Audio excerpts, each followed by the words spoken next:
श्री वाहिगुरु साहिब जी।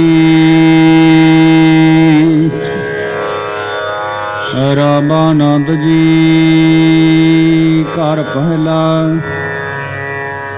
एक ओंकार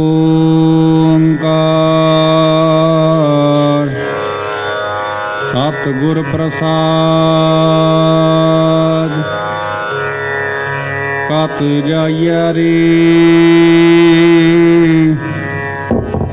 घर लागू रंग। मेरा चित ना चलै मन भयो पंग। कत जाइया रे कर लागू रंग। वाहिगुरु जी का खालसा वाहिगुरु जी की फतेह। कोट ब्रह्मांडां दे मालिक जुगो जुगी अटाले शब्द दे अवतार दसम पातशाह दी आत्मिक जोत। धन धन सतगुरु श्री गुरु ग्रंथ साहिब सच्चे पातशाह जी महाराज जी दी पवित्र पावनी हजूरी दे विच जुड़न बैठी गुरु रूप गुरु खालसा सत संगत जीओ। आओ बड़े प्यार और सत्कार दे नाल अमृत बाणी हर हर तेरी सुन सुन हो परम गत मेरी। जलनी बुझी शीतल हो मन सतगुर का दर्शन भाई जीओ। सतगुरु की पवित्र अमृत बाणी की कथा विचार व्याख्या जो बसंत राग की भगत बाणी के विच चल रही है सो सरवण करके लाभ प्राप्त करो। एक बार उच्चारण करो सतनाम श्री वाहिगुरु जी। सतनाम श्री वाहिगुरु साहिब जी। रामानंद जी घर पहला। भगत रामानंद जी पहले सुरताल दे विच यह पवित्र पावनी शब्द उच्चारण कर रहे हैं। एक ओंकार। सदगुरु अर्जन देव जी महाराज गुरमत मर्यादा मुताबिक शब्द लिखण तो पहला मंगल करते ने। वाहिगुरु एक है ओंकार सर्वदा प्रकाशक है। सतगुर प्रसाद जो सतगुਰਾਂ ਦੀ प्रसाद कृपा द्वारा प्राप्त ਹੁੰਦਾ है। हत जाइया रे घर लागू रंग। हे भाई ਹੋਰ ਕਿੱਥੇ ਜਾਣਾ ਕਰੀਏ। ਸਾਡੇ ਤਾਂ ਹਿਰਦੇ ਰੂਪ ਘਰ ਦੇ ਵਿੱਚ ਹੀ ਪਰਮਾਤਮਾ ਦਾ ਰੰਗ ਪ੍ਰੇਮ ਲੱਗਾ ਹੋਇਆ ਹੈ। मेरा चित ना चलै मन भयो पंग। ਹੁਣ ਮੇਰਾ ਚਿੱਤ ਮੇਰਾ ਮਨ ਕਿਤੇ ਵੀ ਚਲਾਇਮਾਨ ਨਹੀਂ ਹੁੰਦਾ। ਮੇਰਾ ਮਨ ਹੁਣ ਪੰਗ ਸ਼ੁੱਧ ਹੋ ਗਿਆ ਹੈ ਜਾਂ ਮੇਰਾ ਮਨ ਹੁਣ ਸੰਕਲਪ ਵਿਕਲਪ ਰੂਪੀ ਪੈਰਾਂ ਤੋਂ ਪੰਗ ਪਿੰਗਲਾ ਹੋ ਗਿਆ ਹੈ। ਵਿਸ਼ਰਾਮ ਦੇ ਕਰ ਫਰਮਾਨ ਕਰਦੇ ਨੇ। एक दिवस मन भई उमंग। ਸੇਵਕ ਨੇ ਬੇਨਤੀ ਕੀਤੀ, हे ਰਾਮਾਨੰਦ ਜੀ ਤੁਸੀਂ ਪਹਿਲਾਂ ਤਾਂ ਰੋਜ਼ ਹੀ ਜੋ ਬ੍ਰਹਮ ਅਸਥਾਨ ਮੰਦਿਰ ਹੈ ਉਹਦੇ ਵਿੱਚ ਪੂਜਾ ਕਰਨ ਲਈ ਜਾਂਦੇ ਹੁੰਦੇ ਸੀ। ਫਿਰ ਹੁਣ ਕੀ ਹੋ ਗਿਆ ਹੈ ਤਾਂ ਭਗਤ ਜੀ ਫਰਮਾਉਂਦੇ ਨੇ, ਏਕ ਦਿਵਸ ਮਨ ਭਈ ਉਮੰਗ। ਇਹ ਭਾਈ ਪਹਿਲਾਂ ਜਗਿਆਸਾ ਅਵਸਥਾ ਵਿੱਚ ਇੱਕ ਦਿਨ ਮੇਰੇ ਮਨ ਅੰਦਰ ਆਨੰਦ ਦੀ ਲਹਿਰ, ਆਨੰਦ ਦੀ ਤਾਂਘ ਪੈਦਾ ਹੋਈ ਕਿ ਪੂਜਾ ਕਰੀਏ। ਘਸ ਚੰਦਨ ਚੁਆ ਬਹੁ ਸੁਗੰਧ। ਤਦੋਂ ਚੰਦਨ ਨੂੰ ਘਸਾ ਕੇ ਅਤੇ ਚੋਆ, ਅਤਰ ਤੇ ਮੁਸ਼ਕਬੂਰ ਆਦਿਕ ਬਹੁਤ ਸੁਗੰਧੀ ਵਾਲੀਆਂ ਵਸਤੂਆਂ ਲੈਣਾ ਕੀਤੀਆਂ।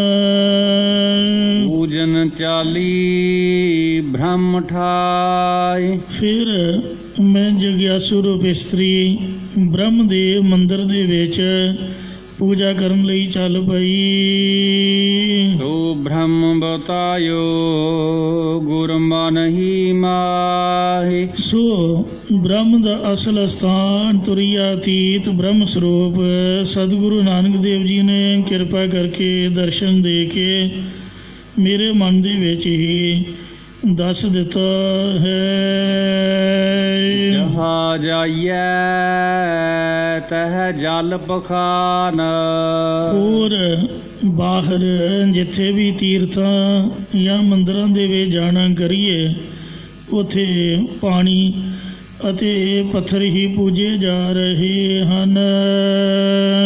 ਤੂੰ ਪੂਰ ਰਹਿਓ ਹੈ ਸਭ ਸਮਾਨ। ਪਰ ਹੇ ਪ੍ਰਭੂ ਤੂੰ ਸਾਰੇ ਥਾਵਾਂ ਦੇ ਅੰਦਰ ਸਮਾਨ, ਇੱਕ ਬਰਾਬਰ, ਇੱਕ ਰਸ ਪਰਿਪੂਰਨ ਹੋ ਰਿਹਾ ਹੈ। ਵੇਦ ਪੁਰਾਨ ਸਭ ਦੇਖੇ ਜੋਇ। ਚਾਰੇ ਵੇਦ ਅਤੇ 18 ਬ੍ਰਾਹਮਣ ਸਾਰੇ ਹੀ ਢੂੰਡ ਕੇ, ਪੜਤਾਲ ਕੇ, ਖੋਜ ਕਰਕੇ ਵੇਖਣਾ ਕੀਤੇ ਹਨ। ਇਸੇ ਪ੍ਰਕਾਰ ਵੇਦ ਪੁਰਾਨ ਸਭ ਦੇਖੇ ਜੋਇ। ਸਾਰੇ ਵੇਦ ਵੀ ਦੇਖਣਾ ਕੀਤੇ ਨੇ ਅਤੇ ਸਾਰੇ ਪੁਰਾਣ ਵੀ ਦੇਖਣਾ ਕੀਤੇ ਹਨ। ਉਹਾ ਤਾਉ ਜਾਈਐ ਜਾਉ ਇਹਾ ਨਾ ਹੋਇ। ਸਭ ਦਾ ਸਿਧਾਂਤ ਇਹੀ ਹੈ ਕਿ ਉਸ ਸਥਾਨ ਤੇ ਤੀਰਥਾਂ, ਦੇਵ ਮੰਦਿਰਾਂ ਆਦਿਕ ਵਿੱਚ ਤਾਂ ਹੀ ਜਾਣਾ ਕਰੀਏ ਜੇਕਰ ਪਰਮਾਤਮਾ ਇੱਥੇ ਵਿਆਪਕ ਨਾ ਹੋਵੇ।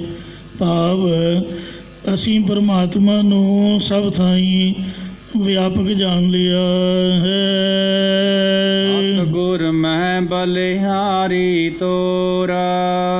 ਹੇ ਸਤਿਗੁਰੂ ਸ੍ਰੀ ਗੁਰੂ ਨਾਨਕ ਦੇਵ ਜੀ, ਮੈਂ ਤੁਹਾਡੇ ਤੋਂ ਕੁਰਬਾਨ ਜਾਂਦਾ ਹਾਂ। ਇਨ ਸਗਲ ਬਿਕਲ ਭ੍ਰਮ ਕਾਟੇ ਮੋਰਾ। ਜਿਨ੍ਹਾਂ ਨੇ ਵਿਆਕੁਲ ਕਰਨ ਵਾਲੇ ਸਾਰੇ ਭਰਮ ਮੇਰੇ ਅੰਦਰੋਂ ਕੱਟ ਦਿੱਤੇ ਹਨ। ਰਾਮਾਨੰਦ ਸੁਆਮੀ ਰਮਤ ਬ੍ਰਹਮ। ਭਗਤ ਰਾਮਾਨੰਦ ਜੀ ਕਥਨ ਕਰਦੇ ਨੇ ਕਿ ਮੈਂ ਸੁਆਮੀ ਮਾਲਕ ਬ੍ਰਹਮ ਵਿਆਪਕ ਪ੍ਰਭੂ ਦਾ ਜਸ ਰਮਤ ਉਚਾਰਨ ਕਰਦਾ ਹਾਂ। ਜਾਂ ਰਾਮਾਨੰਦ ਸੁਆਮੀ ਮਾਲਕ ਪ੍ਰਭੂ ਸਭ ਥਾਈਂ ਰਮਤ ਰਮ ਰਿਹਾ ਹੈ। ਝਾਲ ਵਾਸਤੇ ਵਿਸਰਾਮ ਸੁਆਮੀ ਪਾਤੇ ਲਾਇਆ ਹੈ।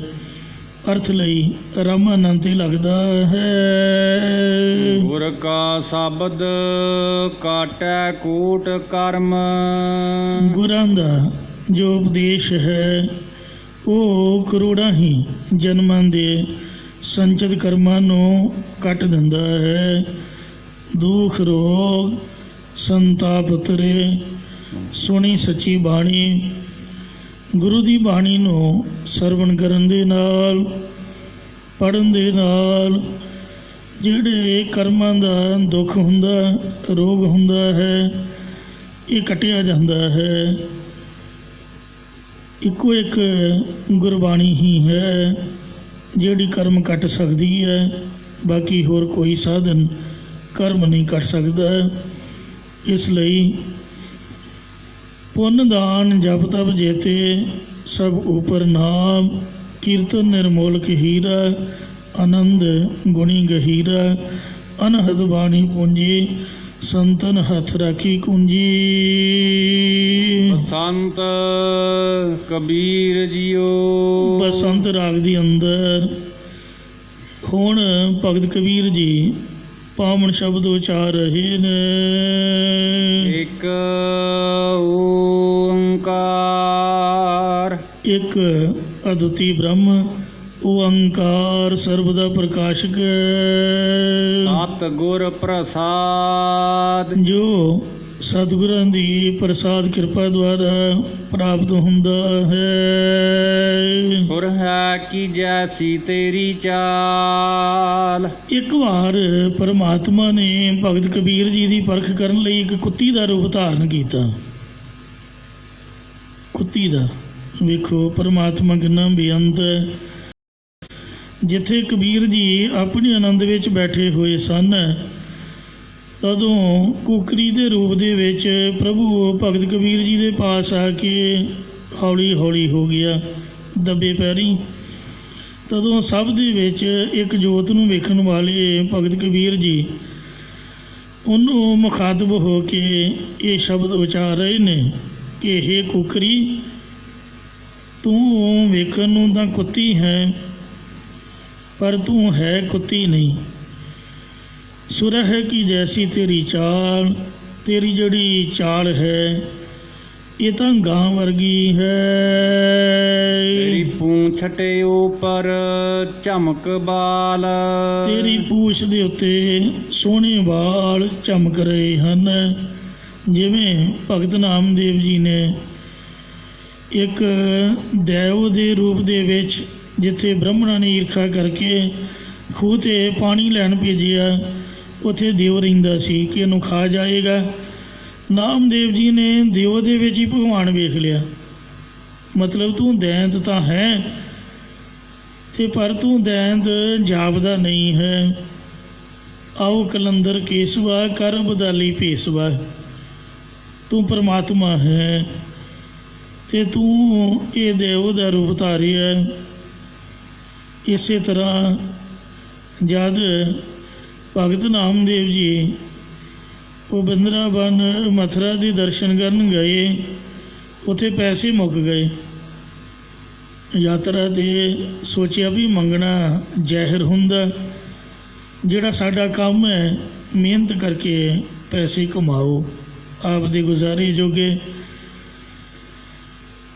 ਤਾਂ ਭਗਤ ਨਾਮਦੇਵ ਜੀ ਨੇ ਉੱਥੇ ਯਾਤਰਾ ਨੂੰ ਆਖਿਆ, ਭਾਈ ਜਿਨ੍ਹਾਂ ਦੇ ਕੱਪੜੇ ਧੋਣ ਵਾਲੇ ਨੇ, ਅਸੀਂ ਮਜ਼ਦੂਰੀ ਦੇ ਕੱਪੜੇ ਧੋਂਦੇ ਹਾਂ, ਸਾਨੂੰ ਕੱਪੜੇ ਦੇ ਕੇ ਅਤੇ ਆਪਦੇ ਕੱਪੜੇ ਧਵਾ ਲਓ ਅਤੇ ਮਜ਼ਦੂਰੀ ਦੇ ਦਿਓ।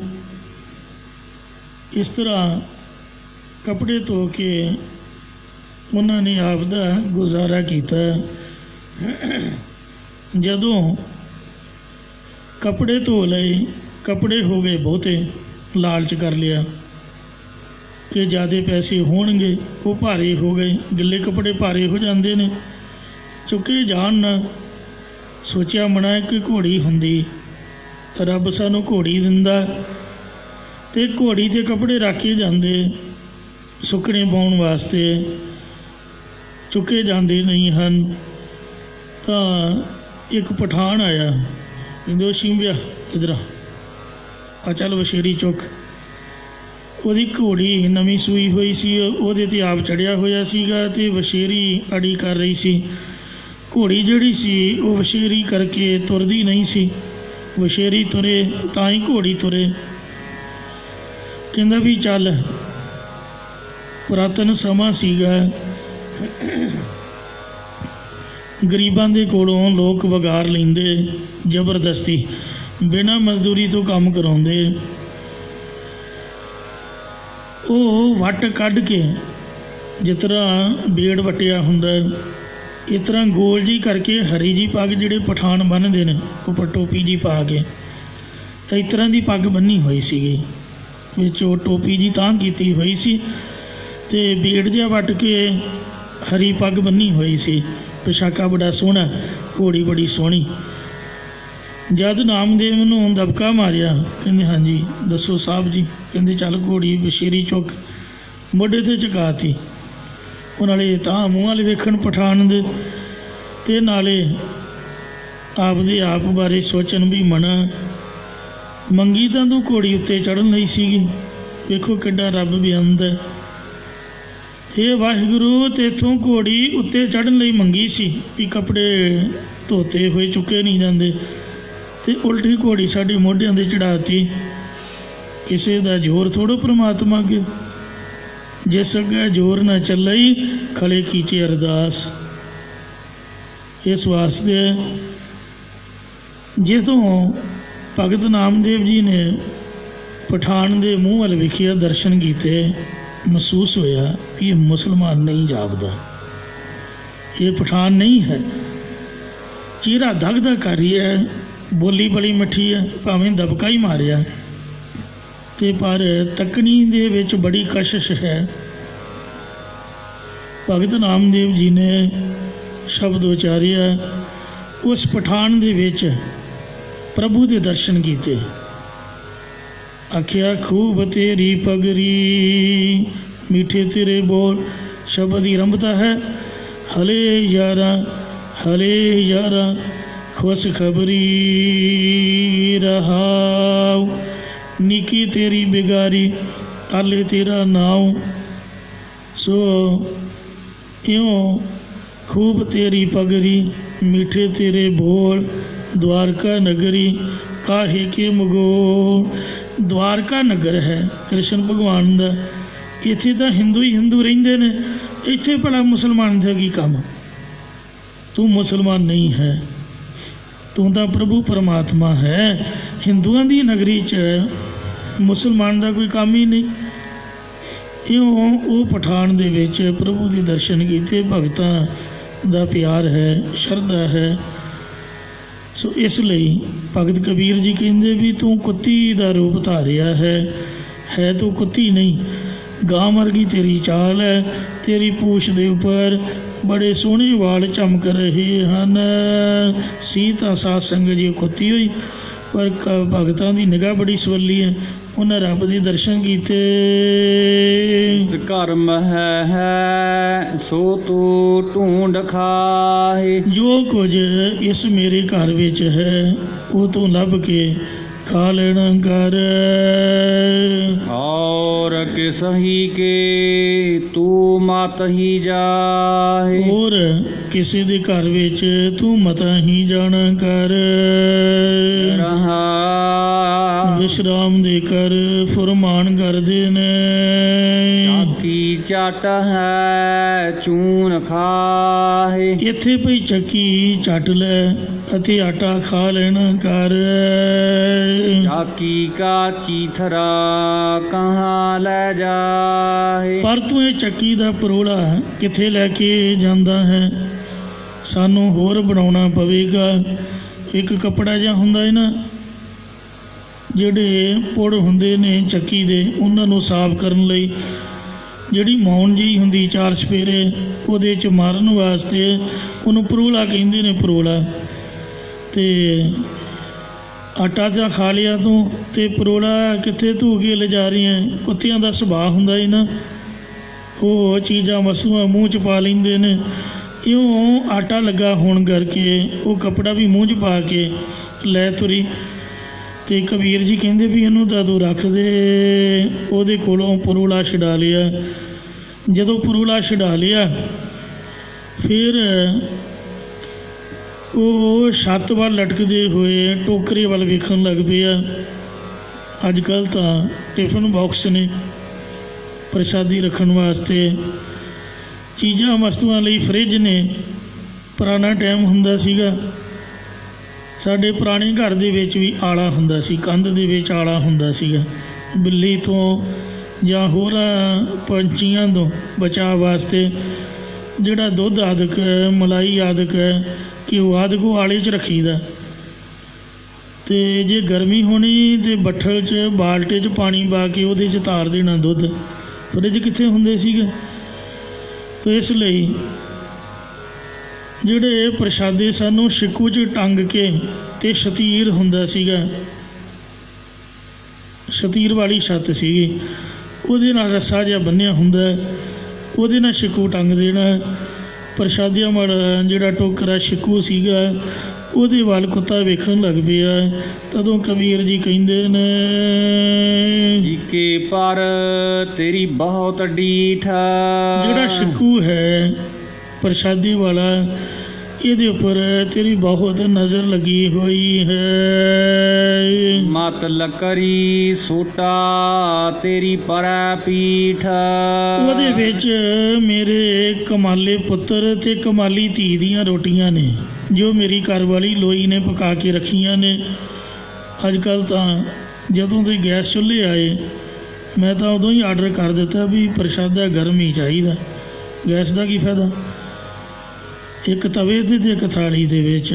ਪੁਰਾਣਾ ਟਾਈਮ ਸੀਗਾ, ਉਹ ਲੋਹ ਥੱਲੇ ਬਾਲਣ ਡਾਹੀ ਦਾ ਅਤੇ ਸਵੇਰੇ ਰੋਟੀਆਂ ਲਾ ਲੈਣੀਆਂ 10-15 ਖਾਈ ਜਾਓ।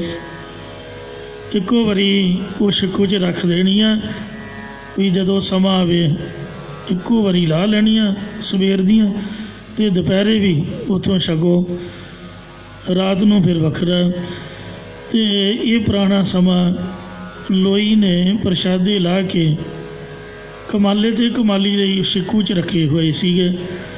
ਤੇਰੀ ਉਹਦੇ 'ਤੇ ਬੜੀ ਨਜ਼ਰ ਲੱਗੀ ਹੋਈ ਹੈ। ਜੇ ਮੇਰਾ ਉਹ ਕਮਾਲਾ ਪੁੱਤਰ ਅਤੇ ਧੀ ਕਮਾਲੀ ਆ ਗਏ, ਮਤਾ ਤੇਰੀ ਪਿੱਠ ਦੇ ਉੱਪਰ ਸੋਟਾ ਜਾਂ ਸੋਟੀ ਪੈ ਜਾਏ। ਜਿਹੜਾ ਸਾਧ ਸੰਗਤ ਜੀ ਉਹ ਘੜਿਆ ਹੋਇਆ ਡੰਡਾ ਹੁੰਦਾ ਉਹਨੂੰ ਸੋਟਾ ਕਹਿੰਦੇ ਨੇ, ਅਤੇ ਜਿਹੜੀ ਅਣਘੜਤ ਹੁੰਦੀ ਹੈ ਉਹਨੂੰ ਸੋਟੀ ਕਹਿੰਦੇ ਹਨ। ਇਉਂ ਮਤਾ ਕੋਈ ਸੋਟੀ ਸ਼ਮਕ ਜਾਂ ਕੋਈ ਸੋਟਾ ਤੇਰੇ ਸਰੀਰ ਦੇ ਉੱਪਰ ਉਹ ਮਾਰਨ, ਤੈਨੂੰ ਮਾਰ ਹੀ ਪੈ ਜਾਵੇ। ਹੈ ਕਬੀਰ ਭੋਗ ਭਲੇ ਕੀਨ। ਭਗਤ ਕਬੀਰ ਸਾਹਿਬ ਜੀ ਕਥਨ ਕਰਦੇ ਨੇ ਕਿ ਹੁਣ ਤੁਸੀਂ ਚੰਗੇ ਪਦਾਰਥ ਖਾ ਲੈਣਾ ਕੀਤੇ ਨੇ, ਕੁੱਤੇ ਦੇ ਰੂਪ ਦੇ ਵਿੱਚ ਤੁਸੀਂ ਚੰਗੇ ਪਦਾਰਥ ਇੱਥੋਂ ਖਾ ਲਏ। ਮਤਲਬ ਮੈਂ ਤਾਂ ਤੁਹਾਨੂੰ ਕੁਝ ਨਹੀਂ ਆਖਿਆ, ਅਤੇ ਹੁਣ ਤੁਸੀਂ ਇੱਥੋਂ ਮੇਰੀ ਬੇਨਤੀ ਆ ਵੀ ਚਲੇ ਜਾਓ। ਮਤ ਕੋ ਮਾਰੈ ਈਂਟ ਢੇਮ। ਕਿਉਂਕਿ ਮੈਂ ਤਾਂ ਪਰਮਾਤਮਾ ਦੇ ਰੂਪ 'ਚ ਤੁਹਾਡੇ ਦਰਸ਼ਨ ਕਰ ਰਹੀ ਹਾਂ, ਅਤੇ ਹੈ ਤਾਂ ਸਰੀਰ ਕੁੱਤੇ ਦਾ ਹੀ। ਜੇ ਨਿਆਣੇ ਆ ਗਏ ਮਤਾਂ ਕਿਤੇ ਕੋਈ ਵੇਖ ਕੇ ਪੱਕੀ ਇੱਟ ਜਾਂ ਮਾਣ ਦੀ ਕੱਚੀ ਢੀਮ ਹੀ ਤੁਹਾਡੀ ਪਿੱਠ 'ਤੇ ਮਾਰ ਨਾ ਕਰੇ, ਫਿਰ ਤੁਹਾਨੂੰ ਕਸ਼ਟ ਹੋਵੇਗਾ। ਸੋ ਇਹ ਵਿਨੋਦ ਦਾ ਅਰਥ ਸਮਝਣਾ ਹੈ। ਹੁਣ ਦੂਸਰਾ ਅੰਤਰੀ ਅਰਥ ਮਨੁੱਖਾ ਦੇਹੀ ਨੂੰ ਸੰਬੋਧਨ ਕਰਦੇ ਹੋਏ ਕਥਨ ਕਰਦੇ ਹਨ। ਸੁਰ ਹੈ ਕੀ ਜੈਸੀ ਤੇਰੀ ਚਾਲ।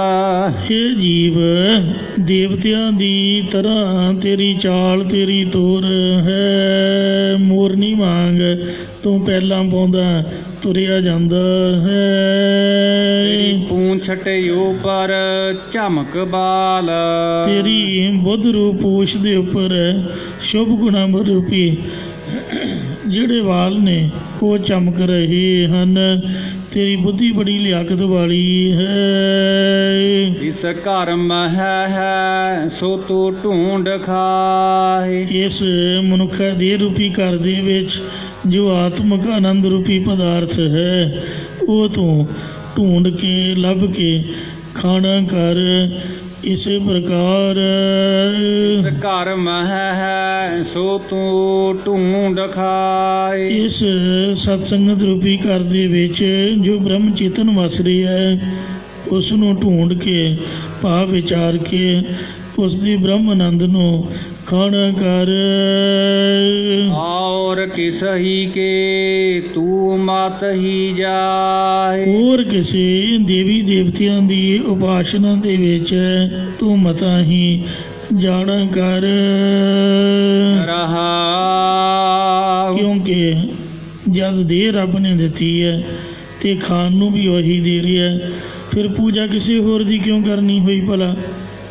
ਜਿਸ ਦਾ ਦਿੱਤਾ ਖਾਵਣਾ ਤਿਸ ਕਹੀਏ ਸਾਬਾਸ। ਜਿਹਦਾ ਦਿੱਤਾ ਖਾਂਦੇ ਆ, ਧੰਨ ਵੀ ਉਹਨੂੰ ਹੀ ਕਹਿਣਾ ਚਾਹੀਦਾ ਹੈ। ਇਸ ਲਈ ਤੂੰ ਕਿਸੇ ਦੇਵੀ ਦੇਵਤੇ ਦੇ ਕੋਲ ਪੂਜਾ ਲਈ ਨਾ ਜਾ, ਅਤੇ ਗੁਰੂ ਘਰ ਦੇ ਵਿੱਚ ਤੂੰ ਇੱਥੇ ਹੀ ਰਹਿਣਾ ਕਰ। ਚਾਕੀ ਚਟ ਹੈ ਚੂਨ ਖਾਹੀ। ਰਹਾਉ ਵਿਸ਼ਰਾਮ ਦੇ ਕੇ ਫੁਰਮਾਨ ਕਰਦੇ ਹਨ, ਹੇ ਜੀਵ ਤੂੰ ਚਾਕੀ ਚੱਟ ਹੈ, ਸਕਾਮ ਕਰਮ ਵਿਸ਼ੇ ਵਿਕਾਰ ਮਾਇਆ ਰੂਪੀ ਚੱਕੀ ਚੱਟ ਰਿਹਾ ਹੈ। ਇਸ ਨੂੰ ਛੱਡ ਕੇ ਤੂੰ ਪਰਮਾਤਮਾ ਨੂੰ ਜਾਣਨ ਰੋਗ ਚੂਣ ਆਟਾ ਖਾਣਾ ਕਰ, ਜਾਂ ਪੰਜਾਂ ਵਿਕਾਰਾਂ ਨੂੰ ਚੂਰਨ ਕਰਕੇ ਬ੍ਰਹਮਾਨੰਦ ਨੂੰ ਖਾਣਾ ਕਰ। ਚਾਕੀ ਕਾ ਚੀਥਰਾ ਕਹਾਂ ਲੈ ਜਾਹੀ। ਸਕਾਮ ਕਰਮ ਜਾਂ ਮਾਇਆ ਰੂਪ ਚੱਕੀ ਦਾ ਸਰੀਰ ਰੂਪ ਜਿਹੜਾ ਚੀਥਰਾ ਪਰੋਲਾ ਹੈ, ਇਹ ਕਿੱਥੇ ਲੈ ਕੇ ਜਾਵੇਂਗਾ? ਭਾਵੇਂ ਸਰੀਰ ਨਾਲ ਤੇਰੇ ਨਹੀਂ ਜਾਵੇਗਾ। ਛੀਕੇ ਪਰ ਤੇਰੀ ਬਹੁਤ ਡੀਠ। ਸਵਰਗ ਰੂਪ ਛਿੱਕੇ ਦੇ ਉੱਪਰ ਤੇਰੀ ਬਹੁਤ ਨਜ਼ਰ ਲੱਗੀ ਹੋਈ ਹੈ। ਮਤ ਲੱਕਰੀ ਸੋਟਾ ਤੇਰੀ ਪਰੈ ਪੀਠ। ਇਸ ਨਾਲ ਮਤਾਂ ਤੇਰੀ ਪਿੱਠ ਉੱਪਰ ਈਰਖਾ ਰੂਪ ਲੱਕੜੀ ਅਤੇ ਹੰਕਾਰ ਰੂਪ ਸੋਟਾ ਪੈਣਾ ਕਰੇ। ਕਹੈ ਕਬੀਰ ਭੋਗ ਭਲੇ ਕੀਨ। ਭਗਤ ਕਬੀਰ ਸਾਹਿਬ ਜੀ ਕਥਨ ਕਰਦੇ ਨੇ ਕਿ ਹੇ ਜੀਵ ਤੂੰ ਸੰਸਾਰ ਦੇ ਬਹੁਤ ਚੰਗੇ ਚੰਗੇ ਭੋਗ ਭੋਗਣਾ ਕੀਤੇ ਨੇ, ਹੁਣ ਇਸ ਨੂੰ ਤਿਆਗਣਾ ਕਰ। ਮਤ ਕੋ ਮਾਰੈ ਈਂਟ ਢੇਮ। ਮਤਾ ਤੈਨੂੰ ਕੋਈ ਇੱਟ ਅਤੇ ਢੀਮ ਮਾਰੇ, ਪਾਪ ਸੰਬੰਧੀ ਆਦਿਕ ਦਾ ਵਿਜੋਗ ਰੂਪੀ ਇੱਟ ਅਤੇ ਪਦਾਰਥਾਂ ਦਾ ਵਿਜੋਗ ਰੂਪੀ ਢੀਮ ਮਤਾ ਤੈਨੂੰ ਮਾਰ ਨਾ ਕਰੇ। ਰਾਗ ਬਸੰਤ ਸਮਾਪਤੰ। ਹਾਂਜੀ, ਰਾਗ ਸਾਰਗ। ਸਾਧ ਸੰਗਤ ਜੀਓ, ਬਸੰਤ ਰਾਗ ਦੀ ਸਮਾਪਤੀ ਹੋਈ ਹੈ ਅਤੇ ਸਾਰੰਗ ਰਾਗ ਪ੍ਰਾਰੰਭ ਹੋਇਆ ਹੈ। ਰਾਗ ਸਾਰੰਗ ਪੁਰਾਤਨ ਅਤੇ ਲੋਕਪ੍ਰਿਯ ਰਾਗ ਹੈ। ਇਸ ਰਾਗ ਦੀਆਂ ਮਧੁਰ ਸੁਰਾਵਲੀਆਂ ਲੋਕ ਸੰਗੀਤ ਤੋਂ ਵਿਕਸਿਤ ਹੋਈਆਂ ਨੇ, ਜਿਨ੍ਹਾਂ ਦਾ ਉੱਤਰੀ ਭਾਰਤ ਵਿੱਚ ਵਿਸ਼ੇਸ਼ ਪ੍ਰਚਾਰ ਹੈ। ਲੋਕ ਸਾਜ਼ ਬੀਨ ਉੱਤੇ ਸਮੁੱਚੇ ਉੱਤਰੀ ਭਾਰਤ ਦੇ ਸਪੇਰੇ ਇਸ ਰਾਗ ਨੂੰ ਬੜੀ ਖੂਬਸੂਰਤੀ ਨਾਲ ਵਜਾਉਂਦੇ ਨੇ। ਬੀਨ ਦੇ ਸਪੇਰੇ ਗੁਰਮਤਿ ਸੰਗੀਤ ਦੇ ਆਧਾਰ ਸ੍ਰੀ ਗੁਰੂ ਗ੍ਰੰਥ ਸਾਹਿਬ ਜੀ ਦੇ ਵਿੱਚ ਇਸ ਰਾਗ ਅਧੀਨ ਮਹੱਲਾ ਪਹਿਲਾ, ਦੂਜਾ, ਤੀਜਾ, ਚੌਥਾ, ਪੰਜਵਾਂ ਭਗਤ ਕਬੀਰ ਜੀ, ਭਗਤ ਨਾਮਦੇਵ ਜੀ, ਭਗਤ ਪਰਮਾਨੰਦ ਜੀ ਅਤੇ ਭਗਤ ਸੂਰਦਾਸ ਜੀ ਦੀ ਬਾਣੀ ਅੰਕਿਤ ਹੈ। ਗੁਰਮਤਿ ਸੰਗੀਤ ਦੀ ਵਿਵਹਾਰਕ ਪਰੰਪਰਾ ਦੇ ਵਿੱਚ ਬਸੰਤ ਰਾਗ ਦੇ ਗਾਇਨ ਦਿਨਾਂ ਵਿੱਚ ਇਸ ਰਾਗ ਦਾ ਗਾਇਨ ਬਿਲਕੁਲ ਵਰਜਿਤ ਮੰਨਿਆ ਜਾਂਦਾ ਹੈ। ਭਾਰਤੀ ਸੰਗੀਤ ਵਿੱਚ ਸਾਰੰਗ ਦੇ ਮੇਲ ਤੋਂ ਉਪਜੇ ਕਈ ਪ੍ਰਕਾਰ ਪ੍ਰਚਲਿਤ ਨੇ, ਜਿਵੇਂ ਰਾਗ ਸਾਰੰਗ, ਬੜਾ ਹੰਸ ਸਾਰੰਗ, ਮੀਆਂ ਦੀ ਸਾਰੰਗ। ਇਸ ਰਾਗ ਦਾ ਪ੍ਰਮੁੱਖ ਅੰਗ ਨੀ ਕੋਮਲ, ਨੀ ਪਾ ਮਾਰੇ ਇਹ ਮੰਨਿਆ ਜਾਂਦਾ ਹੈ। ਕਈ ਵਿਦਵਾਨ ਸਾਰੰਗ ਨੂੰ ਬ੍ਰਿੰਦਾਬਨੀ ਸਾਰੰਗ ਵੀ ਕਹਿ ਦਿੰਦੇ ਨੇ, ਪਰ ਬਹੁਮਤ ਅਨੁਸਾਰ ਸਾਰੰਗ ਹੀ ਪ੍ਰਚਲਿਤ ਹੈ। ਸਾਰੰਗ ਰਾਗ ਦੇ ਵਿੱਚ ਨਿਸ਼ਾਦ ਦੇ ਦੋਵੇਂ ਰੂਪ ਪ੍ਰਯੋਗ ਕਰਦੀਆਂ। ਨਿਸ਼ਾਦ ਨੀ ਦਾ ਨਾਮ ਹੈ, ਨੀ ਸੁਰ, ਨੀ ਕੋਮਲ ਵੀ ਅਤੇ ਨੀ ਸ਼ੁੱਧ ਵੀ ਇਹ ਯੂਜ਼ ਹੁੰਦੀਆਂ ਨੇ। ਗੰਧਾਰ ਅਤੇ ਧੈਵਤ ਪੂਰਨ ਰੂਪ ਦੇ ਵਿੱਚ ਵਰਜਿਤ ਕੀਤੇ ਜਾਂਦੇ ਨੇ। ਗਾ ਸੁਰ ਅਤੇ ਧਾ ਸੁਰ ਇਹ ਨਹੀਂ ਲੱਗਦੀ। ਇਸ ਦਾ ਵਾਦੀ ਰਿਸ਼ਵ ਯਾਨੀ ਰੇ ਜਿਹੜੀ ਸੁਰ ਹੈ ਇਹ ਬਹੁਤ ਵਾਰ ਯੂਜ਼ ਹੁੰਦੀ ਹੈ। ਸਮਾਧੀ ਪੰਚਮ ਹੈ ਜੋ ਭਾ ਸੁਰ ਹੈ। ਇਹ ਰੇ ਤੋਂ ਦੂਜੇ ਨੰਬਰ 'ਤੇ ਵਰਤੀ ਜਾਂਦੀ ਹੈ। ਜਿਹੜਾ ਥਾਟ ਹੈ ਇਸ ਦਾ ਇਹ ਕਾਫੀ ਹੈ। ਕਾਫੀ ਰਾਗ ਦੇ ਵਿੱਚੋਂ ਇਹ ਰਾਗ ਨਿਕਲਿਆ ਹੈ। ਸਮਾਂ ਦਿਨ ਦਾ ਤੀਜਾ ਪੈਰ ਤੇ ਜਾਤੀ ਔੜਵ ਹੈ। ਔੜਵ ਮਤਲਬ 5 ਸੁਰਾਂ ਨੇ ਜਾਂ ਇੱਕ ਰਾਗ ਇਹ ਸਾਰੰਗ ਜੋ ਕਾਫੀ ਠਾਠ ਦਾ ਔੜਵ ਸਾੜਵ ਹੈ। ਔੜਵ ਜਾਂਦੀ ਬਾਕੀ 5 ਸੁਰਾਂ, ਆਉਂਦੀ ਬਾਕੀ 6 ਸੁਰਾਂ ਲੱਗਦੀਆਂ ਨੇ। ਇਹਨੂੰ ਨਿਸ਼ਾਦ ਸ਼ੁੱਧ ਅਤੇ ਕੋਮਲ ਦੋਵੇਂ ਲੱਗਦੇ ਨੇ। ਬਾਕੀ ਸਾਰੇ ਸ਼ੁੱਧ ਸੁਰ ਨੇ ਸਾਰੰਗ ਦੇ। ਇਹਦੇ ਗਾਉਣ ਦਾ ਵੇਲਾ 2 ਪਹਿਰਾ ਮਧਿਆਨ ਹੈ। ਸਾਰੰਗ ਦੇ ਵਿੱਚ ਵਾਦੀ ਰਿਸ਼ਵ ਅਤੇ ਸਮਾਧੀ ਪੰਚਮ ਹੈ। ਆਰੋਹੀ ਵਿੱਚ ਧੈਵਤ ਵਰਜਿਤ ਹੈ। ਜਾਂਦੀ ਬਾਕੀ ਧਾ ਨਹੀਂ ਲੱਗੇਗਾ। ਅਵਰੋਹੀ ਦੇ ਵਿੱਚ ਵੀ ਦੁਰਬਲ ਹੋ ਕੇ ਲੱਗਦਾ ਹੈ। ਸੋ ਆਰੋਹ ਇਹਦੀ ਇਸ ਤਰ੍ਹਾਂ ਹੈ। ਸਾਰੇ ਮਾਂ ਪਾ ਨੀ ਸਾ ਅਵਰੋਹੀ ਹੈ।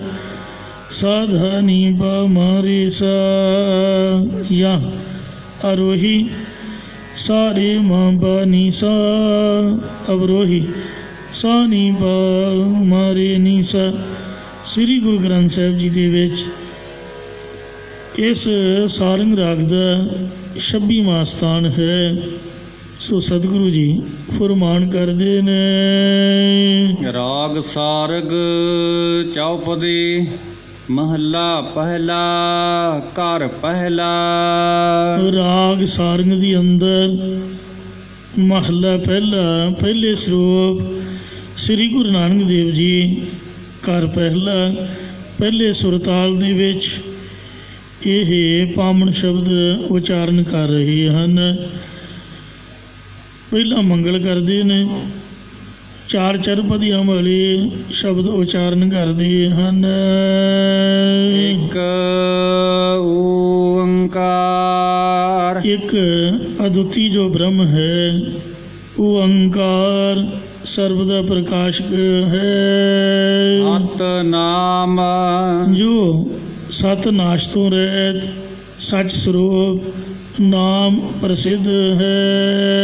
ਕਰਤਾ ਪੁਰਖ ਜੋ ਜਗਤ ਦਾ ਰਚੈਤਾ ਪੁਰਖ ਪਰਿਪੂਰਨ ਹੈ। ਨਿਰਭਉ ਭੈ ਤੋਂ ਰਹਿਤ ਹੈ। ਨਿਰਵੈਰ ਵੈਰ ਤੋਂ ਰਹਿਤ ਹੈ।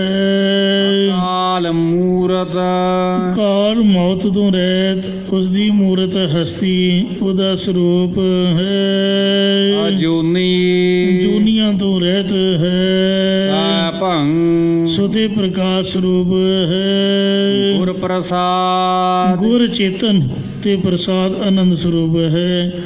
ਐਸੇ ਵਿਸ਼ੇਸ਼ਣਾਂ ਵਾਲਾ ਪਰਮੇਸ਼ਰ ਜੇ ਉਹਦੇ ਦਰਸ਼ਨ ਕਰਨੇ ਹੋਣ ਤਾਂ ਗੁਰ ਪ੍ਰਸਾਦ ਗੁਰਾਂ ਦੀ ਕਿਰਪਾ ਦੁਆਰਾ ਹੀ ਪ੍ਰਾਪਤ ਹੁੰਦਾ ਹੈ।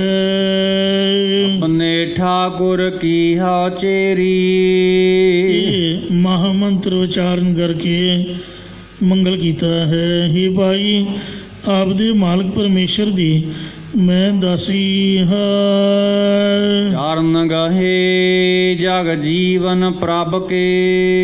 ਜਿਸ ਵੇਲੇ ਮੈਂ ਜਗਤ ਦੇ ਜੀਵਨ ਰੂਪ ਪਰਮੇਸ਼ਰ ਦੇ ਚਰਨ ਕਮਲਾਂ ਨੂੰ ਗਏ ਪਕੜਨਾ ਕੀਤਾ ਜਾਂ ਹਿਰਦੇ ਵਿੱਚ ਧਿਆਨ ਕਰਨ ਰੂਪ ਪਕੜਨਾ ਕੀਤਾ ਜਾਂ ਪ੍ਰੇਮ ਰੂਪ ਹੱਥਾਂ ਦੇ ਨਾਲ ਪਕੜਨਾ ਕੀਤਾ ਤਾਂ ਉਸ ਵੇਲੇ ਹਉ ਮੈਂ ਮਾਰਨ ਬੇਰੀ। ਪਰਮੇਸ਼ਰ ਨੇ ਕਿਰਪਾ ਕਰਕੇ ਦੁਨੀਆ ਨੂੰ ਮਾਰਨ ਵਾਲੀ ਹੰਗਤਾ ਮੇਰੇ ਅੰਦਰੋਂ ਨਿਬੇੜ ਹੀ ਦਿੱਤੀ, ਨਿਵਰਤ ਕਰ ਦਿੱਤੀ। ਜਾਂ ਜੋ ਹਉਮੈ ਅਤੇ ਕਾਮਨਾ ਮਾਰਨ ਵਾਲੀ ਸੀ ਇਹ ਨਿਬੇੜ ਕੇ ਨਿਵਰਤ ਕਰ ਦਿੱਤੀ ਹੈ। ਜਾਂ ਹਉਮੈ ਨੂੰ ਮਾਰ ਕੇ ਹਉਮੈ ਕਰਨ ਦੀ ਹੰਗਤਾ ਵੀ ਨਿਵਰਤ ਕਰ ਦਿੱਤੀ ਹੈ। ਆਵੇ ਹੰਗਤਾ ਵੀ ਨਹੀਂ ਰਹੀ ਕਿ ਮੈਂ ਹਉਮੈ ਮਾਰ ਲਈ ਹੈ। ਵਿਸ਼ਰਾਮ ਦੇ ਕਰ ਫਰਮਾਨ ਕਰਦੇ ਨੇ। ਪੂਰਨ ਪਰਮ ਜੋਤ ਪਰਮੇਸ਼ਰ, ਜੋ ਸਾਰੀਆਂ ਥਾਵਾਂ ਦੇ ਵਿੱਚ ਪਰਿਪੂਰਨ ਵਿਆਪਕ ਸਭ ਤੋਂ ਪਰਮ ਵੱਡਾ ਜੋਤ ਪ੍ਰਕਾਸ਼ ਰੂਪ ਪਰਮੇਸ਼ਰ ਹੈ। ਪ੍ਰੀਤਮ ਪ੍ਰਾਨ ਹਮਾਰੇ, ਉਹ ਪ੍ਰੀਤਮ ਪਿਆਰਾ ਪਰਮੇਸ਼ਰ ਸਾਡੇ ਪ੍ਰਾਣਾਂ ਦਾ ਆਸਰਾ ਰੂਪ ਹੈ। ਮੋਹਨ ਮੋਹਿ ਲਿਆ ਮਨ ਮੇਰਾ, ਇਹ ਭਾਈ ਸਾਰੇ ਭਗਤਾਂ ਦੇ ਮੋਹ ਨੂੰ ਮੇਟਣ ਵਾਲੇ ਜਾਂ ਆਪਣੇ ਪਿਆਰਿਆਂ ਨੂੰ ਪ੍ਰੇਮ ਦੇ ਵਿੱਚ ਮੋਹਿਤ ਕਰਨ ਵਾਲੇ ਪਰਮੇਸ਼ਰ ਨੇ ਮੇਰਾ ਮਨ ਮੋਹ ਲਿਆ ਹੈ। ਸਮਝਸ ਸ਼ਬਦ ਵਿਚਾਰੇ, ਗੁਰ ਉਪਦੇਸ਼ ਦੀ ਵਿਚਾਰ ਕਰਕੇ ਉਹਦੇ ਸਰੂਪ ਦੀ ਸਮਝ ਗਿਆਤ ਪ੍ਰਾਪਤ ਹੁੰਦੀ ਹੈ, ਜਾਂ ਸ਼ਬਦ ਬ੍ਰਹਮ ਦੀ ਵਿਚਾਰ ਕਰਕੇ ਸਵੈ ਸਰੂਪ ਦੇ ਆਦ ਨੂੰ ਸਮਝਣਾ ਕੀਤਾ ਹੈ, ਜਾਂ ਸੱਚ ਸਰੂਪ ਦੇ ਆਨੰਦ ਨੂੰ ਸਮਝਣਾ ਕੀਤਾ ਹੈ। ਮਨ ਮੁਖਹੀਨ ਹੋਛੀ ਮਤ ਝੂਠੀ, ਆਪਣੇ ਮਨ ਨੂੰ ਮੁਖੀ ਬਣਾਉਣ ਵਾਲੇ ਜਾਂ ਆਪਣੇ ਮਨ ਦੇ ਆਖੇ ਲੱਗਣ ਵਾਲੇ ਗੁਣਾਂ ਤੋਂ ਰਹਿਤ ਪੁਰਖ ਦੀ ਜਿਹੜੀ ਬੁੱਧੀ ਵਿਸ਼ੇ ਵਿਸ਼ੈਣੀ ਹੋਣ ਕਰਕੇ ਹੋਸ਼ੀ ਤੁਸ਼ ਅਤੇ ਝੂਠੀ ਹੈ, ਜਾਂ ਝੂਠੇ ਪਦਾਰਥਾਂ ਦੇ ਵਿੱਚ ਲੱਗ ਕੇ ਝੂਠੀ ਹੈ, ਜਾਂ ਉਸ ਦੀ ਮਤ ਸਿੱਖਿਆ ਲੈਣੀ ਵੀ ਝੂਠੀ ਹੈ, ਅਤੇ ਉਸ ਦੇ ਮਨ ਦੇ ਅੰਦਰ ਮਨ ਤਨ ਪੀਰ ਸਰੀਰੇ, ਹੰਕਾਰ ਦੀ ਤੇ ਕਾਰਨ ਸਰੀਰ ਅੰਦਰ ਅਵਿਦਿਆ ਦੀ ਤੇ ਸਥੂਲ ਸਰੀਰ ਅੰਦਰ ਕਾਲ ਵਿਸ਼ਿਆਂ ਦੀ ਪੀੜਾ ਬਣੀ ਰਹਿੰਦੀ ਹੈ। ਤਿੰਨਾਂ ਦੇਹਾਂ ਦੇ ਅੰਦਰ ਸੂਖਮ, ਅਸਥੂਲ ਅਤੇ ਕਾਰਨ, ਇਹਨਾਂ ਦੇ ਅੰਦਰ ਅਵਿਦਿਆ ਤੇ ਵਿਸ਼ਿਆਂ ਦੀ ਪੀੜ ਬਣੀ ਰਹਿੰਦੀ ਹੈ, ਜਾਂ ਤਿੰਨਾਂ ਦੇਹਾਂ ਦੇ ਅੰਦਰ ਜਮਨ ਮਰਨ ਦੀ ਪੀੜਾ ਬਣੀ ਰਹਿੰਦੀ ਹੈ। ਜਬ ਕੀ ਰਾਮ ਰੰਗੀਲਾ ਰਾਤੀ, ਹੁਣ ਗੁਰਮੁਖਾਂ ਦੀ ਅਵਸਥਾ ਦੱਸਦੇ ਨੇ ਕਿ ਜਦੋਂ ਦੀ ਮੇਰੀ ਬਿਰਤੀ ਰੰਗਾਂ ਦੇ ਈਲੇ ਘਰ ਰਾਮ ਪਰਮੇਸ਼ਰ ਦੇ ਵਿੱਚ ਰਾਤੀ ਰੰਗੀ ਗਈ ਹੈ, ਜਾਂ ਰਾਮ ਪਰਮੇਸ਼ਰ ਦੇ ਰੰਗੀਲੇ ਆਨੰਦ ਦੇ ਵਿੱਚ ਰੰਗੀ ਗਈ ਹੈ, ਤਦੋਂ ਸੋ ਉਸੇ ਹੀ ਦਿਨ ਤੋਂ ਰਮੰਤੀ ਜੋ ਰਾਮ ਹੈ। ਰਾਮ ਜਪਤ ਮਨ ਧੀਰੇ, ਉਸ ਰਮੇ ਹੋਏ ਪਰਮੇਸ਼ਰ ਦਾ ਵਾਹਿਗੁਰੂ ਨਾਮ ਜਪਣ ਕਰਕੇ ਜਿਹੜਾ ਮਨ ਚਿੱਤ ਹੈ ਉਹ ਧੀਰਤਾ ਦੇ ਸਹਿਤ ਹੋ ਗਿਆ ਹੈ, ਜਾਂ ਵਿਕਾਰਾਂ ਦੀ ਨਿਵਰਤੀ ਕਰਕੇ ਵਿਵੇਕ ਆਦਿ ਗੁਣਾਂ ਦੇ ਸਹਿਤ ਹੋ ਕੇ ਧੀਰਜਤਾ ਨੂੰ ਪ੍ਰਾਪਤ ਹੋਇਆ ਹੈ। ਹਉਮੈ ਛੋੜ ਪਈ ਬੈਰਾਗਨ, ਜਦੋਂ ਤੋਂ ਚਿੱਤ ਦੀ ਬਿਰਤੀ ਹੰਗਤਾ ਨੂੰ ਛੱਡ ਕੇ ਦੁਨੀਆ ਤੋਂ ਵੈਰਾਗ ਵਾਲੀ ਹੋ ਗਈ ਹੈ, ਜਾਂ ਵਿਸ਼ਿਆਂ ਨੂੰ ਛੱਡ ਕੇ ਪਰਮੇਸ਼ਰ ਦੇ ਮਿਲਾਪ ਵਾਲੇ ਵੈਰਾਗ ਦੇ ਸਹਿਤ ਹੋ ਗਈ ਹੈ। ਤਬ ਸਾਚੀ ਸੁਰਤ ਸਮਾਨੀ, ਤਦੋਂ ਤੋਂ ਸੱਚੀ ਭਗਤੀ ਕਰਕੇ ਸੁਰਤੀ ਬਿਰਤੀ ਬ੍ਰਹਮ ਦੇ ਵਿੱਚ ਸਮਾ ਗਈ ਹੈ, ਜਾਂ ਬ੍ਰਹਮ ਗਿਆਨ ਦੀ ਸੱਚੀ ਗਿਆਤ ਹਿਰਦੇ ਵਿੱਚ ਸਮਾ ਗਈ ਹੈ, ਜਾਂ ਸੱਚੀ ਸੋ ਸ੍ਰੇਸ਼ਟ ਰਤ ਪ੍ਰੀਤੀ ਕਰਕੇ ਬਿਰਤੀ ਬ੍ਰਹਮ ਦੇ ਵਿੱਚ ਸਮਾ ਗਈ ਹੈ। ਕੋਲ ਨਿਰੰਜਨ ਸਿਉ ਮਨ ਮਾਨਿਆ, ਜਦੋਂ ਦਾ ਕੁਲਾਂ ਤੋਂ ਰਹਿਤ ਸ਼ੁੱਧ ਸਰੂਪ ਪਰਮੇਸ਼ਰ ਦੇ ਨਾਲ ਮਨ ਚਿੱਤ ਮੰਨ ਗਿਆ ਹੈ। ਬਿਸਰੀ ਲਾਜ ਲੁਕਾਨੀ, ਤਦੋਂ ਤੋਂ ਲੁਕਾਈ ਦੁਨੀਆ ਦੀ ਲੱਜਾ ਵਿਸਰ ਭੁੱਲ ਗਈ ਹੈ। ਕੋਈ ਭਲਾ ਕਹੋ ਭਾਵੇਂ ਬੁਰਾ ਕਹੋ, ਹਮ ਤਨ ਦਿਓ ਹੈ ਢਾਲ, ਲੋਕਨ ਕੀ ਚਤੁਰਾਈ ਉਪਮਾ ਤੇ ਬੈਸੰਤਰ ਜਾਰ। ਮੀਰਾ ਬਾਈ ਲੋਕ ਲਾਜ ਨੂੰ ਛੱਡ ਕੇ ਕ੍ਰਿਸ਼ਨ ਦੇ ਪਿਆਰ ਦੇ ਵਿੱਚ ਨੱਚਦੀ ਰਹਿੰਦੀ ਸੀ। ਜੇਠ ਨੇ ਈਰਖਾ ਦੇ ਵਿੱਚ ਆ ਕੇ ਜ਼ਹਿਰ ਦੇ ਕੇ ਮਾਰਨ ਦੀ ਕੋਸ਼ਿਸ਼ ਕੀਤੀ। ਇਹ ਸਾਡੀ ਕੁੱਲ ਨੂੰ ਲਾਜ ਲਾਉਂਦੀ ਹੈ, ਪਰ ਉਹ ਜ਼ਹਿਰ ਕ੍ਰਿਸ਼ਨ ਜੀ ਦਾ ਧਿਆਨ ਧਾਰ ਕੇ ਗੜ ਗੜ ਕਰਕੇ ਪੀ ਗਈ। ਉਹਦਾ ਅਸਰ ਕ੍ਰਿਸ਼ਨ ਭਗਵਾਨ ਨੇ ਆਪਦੇ ਚਿਹਰੇ ਉੱਪਰ ਸਹਾਰ ਲਿਆ, ਮੀਰਾ ਬਾਈ ਨੂੰ ਮਰਨ ਨਾ ਦਿੱਤਾ। ਐਸੀ ਪ੍ਰੇਮੀਆਂ ਦੀ ਜੋ ਇਹ ਕਥਾ ਹੈ। ਪੂਰ ਭਵਿਖ ਨਾਹੀ ਤੁਮ ਜੈਸੇ, ਬਿਸਰੀ ਲਾਜ ਲੋਕਾਨੀ। ਮੇਰੇ ਪ੍ਰੀਤਮ ਬਣਾਉਣਾ। ਪੂਰ ਭਵਿਖ ਨਾਹੀ ਤੁਮ ਜੈਸੇ, ਮੇਰੇ ਪ੍ਰੀਤਮ ਪ੍ਰਾਨੀ ਆਧਾਰਾ। ਹੇ ਮੇਰੇ ਪ੍ਰੀਤਮ ਪਿਆਰੇ ਜਾਂ ਪਰਮ ਪ੍ਰੇਮ ਦੇ ਆਸਪਦ ਤੇ ਪ੍ਰਾਣਾਂ ਦੇ ਆਸਰਾ ਰੂਪ ਪਰਮੇਸ਼ਰ ਤੇਰੇ ਵਰਗਾ ਭੂਰ ਭੂਤਕਾਲ ਦੇ ਵਿੱਚ ਪਿੱਛੇ ਵੀ ਕੋਈ ਨਹੀਂ ਹੋਇਆ ਤੇ ਨਾ ਹੀ ਭਵਿੱਖਤ ਸਮੇਂ ਵਿੱਚ ਅੱਗੇ ਆਉਣ ਵਾਲੇ ਸਮੇਂ ਵਿੱਚ ਹੋਵੇਗਾ, ਜਾਂ ਪੂਰ ਸਮੂਹ ਸਮੇਂ ਤੇ ਆਉਣ ਵਾਲੇ ਸਮੇਂ ਵਿੱਚ ਕੋਈ ਨਹੀਂ ਦਿਖਦਾ। ਜੈਸਾ ਤੂੰ ਤੈਸਾ ਤੂੰ ਹੀ ਕਿਆ ਹੁਕਮਾਂ ਦੀਜੈ। ਦੁਨੀਆ ਤਾਂ ਐਵੇਂ ਛਾਲਾਂ ਬਈ ਮਾਰਦੀ ਹੈ। ਗੁਰੂ ਗੋਬਿੰਦ ਸਿੰਘ ਸਾਹਿਬ ਦੀ ਰੀਸ ਕਿਸੇ ਕਰ ਲੈਣੀ ਹੈ ਸਾਧ ਸੰਗਤ ਜੀਓ। ਜੋ ਮਹਾਰਾਜ ਦਾ ਜੀਵਨ ਹੈ 40 ਸਾਲਾਂ ਦੀ ਛੋਟੀ ਜਿਹੀ ਉਮਰ ਦੇ ਵਿੱਚ ਵੇਖੋ ਕਿੰਨੀਆਂ ਮਹਾਨ ਪ੍ਰਾਪਤੀਆਂ ਕੀਤੀਆਂ। ਖਾਲਸਾ ਪੰਥ ਪ੍ਰਗਟ ਕੀਤਾ, ਦੁਨੀਆ ਦੇ ਉੱਪਰੋਂ ਤੁਰਕਾਂ ਨੂੰ ਮਾਰ ਕੇ ਪਾਪਾਂ ਦਾ ਬੋਝ ਉਤਾਰਿਆ। ਆਪਦੇ ਪਰਿਵਾਰਕ ਮੈਂਬਰਾਂ ਦੀਆਂ 27 ਦੇ ਕਰੀਬ ਕੁਰਬਾਨੀਆਂ ਦਿੱਤੀਆਂ। ਗੱਲਾਂ ਕਰਨੀਆਂ ਤਾਂ ਬੜੀਆਂ ਸੌਖੀਆਂ ਨੇ। ਗੁਰਦੁਆਰੇ ਆ ਕੇ ਗੋਲਕ ਦੇ ਵਿੱਚ ਪੈਸੇ ਪਵਾ ਕੇ ਆਪਦੇ ਘਰ ਲਿਜਾਣੇ, ਮੁੰਡੇ ਤੇ ਘਰ ਵਾਲੀ ਨੂੰ ਵੀ ਪ੍ਰਧਾਨ ਬਣਾਈ ਫਿਰਨਾ, ਗੱਦੀ ਦੇ ਮਾਲਕ ਬਣਾ ਕੇ ਪੂਜਾ ਦਾ ਸਾਧਨ ਮੰਨਣਾ ਵੀ ਲੋਕਾਂ ਤੋਂ ਖਬਰ ਹੈ ਪੂਜਾ ਕਰਾਉਣ ਦਾ ਹੀ ਸਾਧਨ ਹੈ। ਗੁਰੂ ਘਰ ਜਿਹੜਾ ਹੈ ਇਹ ਪੂਜਾ ਦਾ ਸਾਧਨ ਨਹੀਂ ਮਹਾਰਾਜ ਨੇ ਬਣਾਇਆ। ਪੂਜਾ ਦੇ ਤਾਂ ਗੁਰੂ ਸਾਹਿਬ ਜੀ ਵਿਰੁੱਧ ਨੇ। ਇਹ ਕੋਈ ਚੜਾਵਾ ਇਕੱਠਾ ਕਰਨ ਵਾਲਾ ਅਸਥਾਨ ਨਹੀਂ ਹੈ। ਇਹ ਤਾਂ ਗੁਰੂ ਕੀਆਂ ਸੰਗਤਾਂ ਆਪਦੀ ਸ਼ਰਧਾ ਪਿਆਰ ਨਾਲ ਗੁਰੂ ਕਾ ਦਸਵੰਧ ਗੁਰੂ ਕੇ ਲੰਗਰਾਂ ਲਈ ਭੇਟਾ ਕਰਦੀਆਂ। ਪਰ ਜੇ ਕੋਈ ਲਾਲਚ ਕਰਕੇ ਭੇਖ ਬਣਾ ਕੇ ਆਪਦੀ ਪੂਜਾ ਕਰਾਏ, ਭਾਰ ਚੁੱਕਣਾ ਬੜਾ ਔਖਾ ਹੈ। ਪੰਜਵੇਂ ਪਾਤਸ਼ਾਹ ਸ੍ਰੀ ਗੁਰੂ ਅਰਜਨ ਦੇਵ ਜੀ ਮਹਾਰਾਜ ਨੇ ਤਤੀ ਤਵੀ 'ਤੇ ਬੈਠਣਾ ਕੀਤਾ। ਗੁਰੂ ਤੇਗ ਬਹਾਦਰ ਸਾਹਿਬ ਜੀ ਨੇ ਉੱਚੀ ਜਗ੍ਹਾ 'ਤੇ ਚੌਂਕੜਾ ਮਾਰ ਕੇ ਬੈਠ ਜਾਗਦਾ ਕਿ ਹਮੇ ਵੀ ਗੁਰੂ ਹੋਤੇ ਹੈ। ਸੰਤ ਖਵਾਉਣਾ ਦਾ ਇੱਕ ਪਾਣੀ ਬਣ ਕੇ ਬੈਠ ਜਾਂਦੇ ਨੇ ਅਤੇ ਦੁਨੀਆ ਵੀ ਬੁੱਧੂ ਮੇਰੇ ਵਰਗੇ ਉਹਨਾਂ ਦੇ ਗੋਡੇ ਕੁੱਟਦੇ ਮੱਥੇ ਨਗੜਦੇ ਕਿ ਬਾਬਾ ਜੀ ਤੁਸੀਂ ਹੀ ਸਾਡੇ ਸਭ ਖੁਸ਼ ਹੋ, ਤੁਸੀਂ ਸਾਨੂੰ ਮੁਕਤ ਕਰੋਗੇ। ਸੱਚੇ ਗੁਰੂ ਨੂੰ ਆਪਾਂ ਭੁੱਲ ਜਾਂਦੇ ਆ। ਸੱਚੇ ਗੁਰੂ ਦੀ ਬਰਾਬਰੀ ਕੋਈ ਆਮ ਦੁਨਿਆਵੀ ਦੇਹ ਨਹੀਂ ਕਰ ਸਕਦੀ। ਗੁਰੂ ਸਾਹਿਬ ਨੇ ਦੇਹ ਧਾਰਨ ਕਰਕੇ ਬੜੇ ਬੜੇ ਵੱਡੇ ਕਾਰਜ ਪਰਉਪਕਾਰ ਆਦਿ ਕੀਤੇ ਹਨ। ਇਸ ਲਈ ਮਹਾਰਾਜ ਤਿੰਨਾਂ ਲੋਕਾਂ ਦੇ ਵਿੱਚ ਤਿੰਨਾਂ ਸਮਿਆਂ ਦੇ ਵਿੱਚ ਤੇਰੀ ਬਰਾਬਰੀ ਕੋਈ ਨਹੀਂ ਕਰ ਸਕਦਾ, ਨਾ ਕੋਈ ਹੋਇਆ ਤੇ ਨਾ ਕੋਈ ਹੋਣਾ ਹੈ।